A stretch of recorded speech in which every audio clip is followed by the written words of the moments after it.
cracks in the huge ceiling beams in the king's burial chamber suggest that there were real problems. The authorities are still checking these cracks. You see the white strips of plaster? They're called telltales. If the crack gets wider, the plaster strip breaks. Egyptologists have wondered for years when these beams actually cracked. Was it during construction?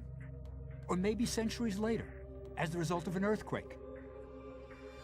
By now, Jean-Pierre was no longer working alone. With a team at Dassault Systems, they created a huge 3D database of the Great Pyramid and were determined to use it to find out when the burial chamber cracked. First, they entered the pyramid data into the computer. Dimensions of the burial chamber, the structural strength of granite, the loads above the chamber. Jean-Pierre thought he had found the cause of the cracks.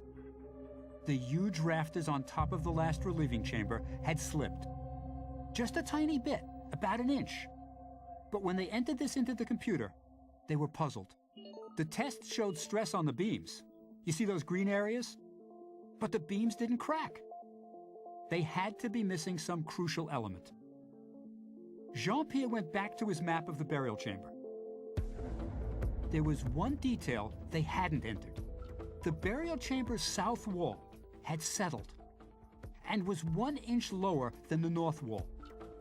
But was this enough to crack the beams?